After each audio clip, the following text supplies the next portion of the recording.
Hello అండి, welcome to my channel. ఈరోజు అయితే వంకాయ ఎండు చేప కూర చేద్దాం. దానికి ముందుగా ఒక ఎండు చేప తీసుకోండి. ఈ ఎండు చేపని ఎలా శుభ్రం చేసుకోవాలో చూద్దాం. ఇలా ఎండు చేపని చిన్న చిన్న ముక్కల కింద అయితే కట్ చేసుకోండి.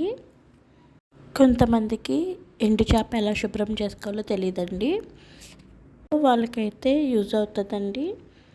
నేనైతే హెడ్ తీసేసాను. కొంచెం మంది హెడ్ వేసుకుంటారు, నేను వేయలేదండి, తీసేసాను.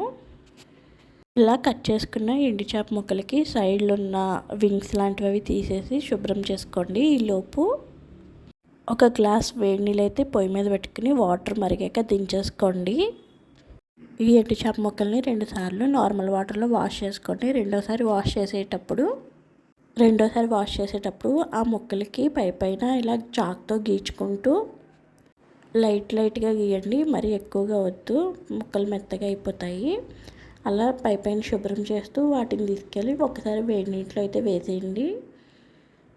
ఈ విధంగా అన్ని ముక్కల్ని ఒకసారి వేడి నీటిలో వేసేసి జస్ట్ నార్మల్గా వాష్ చేసి తీసేసుకోండి.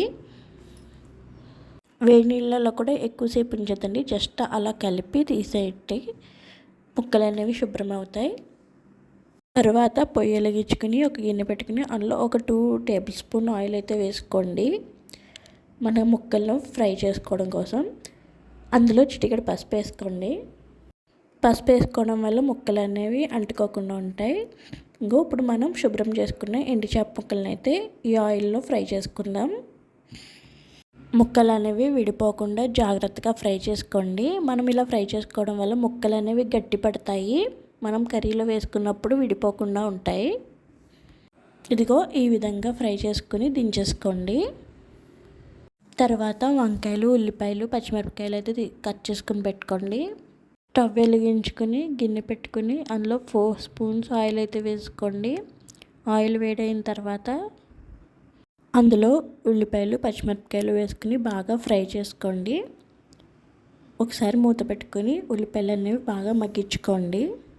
ఇప్పుడు ఇందులో 1 స్పూన్ అల్లం వెల్లుల్లిపాయ పేస్ట్ వేసుకుని బాగా ఫ్రై చేసుకోండి. అల్లం వెల్లుల్లిపాయ పేస్ట్ పచ్చివాసన పోయే వరకు ఫ్రై చేసుకుని కాసేపు మూత పెట్టుకుని మగ్గించుకోండి. ఇప్పుడు ఇందులో కట్ చేసుకున్న వంకాయ ముక్కలు వేసుకుని బాగా కలుపుకోండి. వంకాయ ముక్కల్ని బాగా మగ్గించుకోవాలండి, అందుకే ఒకసారి కలుపుకొని మూత పెట్టుకొని 10 నిమిషాలు అయితే మగ్గించుకోండి లో ఫ్లేమ్లో.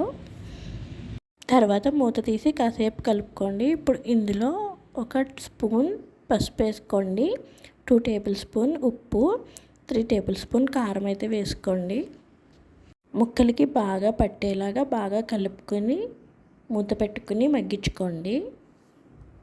ఇలా ఒక 2 నిమిషాలు మగ్గిన తర్వాత ఇందులో 1 గ్లాస్ వాటర్ వేసుకుని బాగా కలుపుకోండి.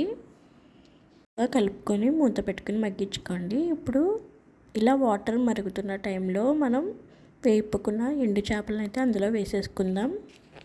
తర్వాత మూత పెట్టుకుని వాటర్ అంతా ఇంకిపోయే వరకు కూరని అయితే మగ్గించుకోండి. లాస్ట్లో దించే ముందు కొత్తిమీర చల్లుకుని దించుకోండి. కర్రీ అయితే చాలా బాగుంటుందండి. వీడియో నచ్చితే లైక్ చేయండి, ఛానల్ని సబ్స్క్రైబ్ చేసుకోండి. Bye bye.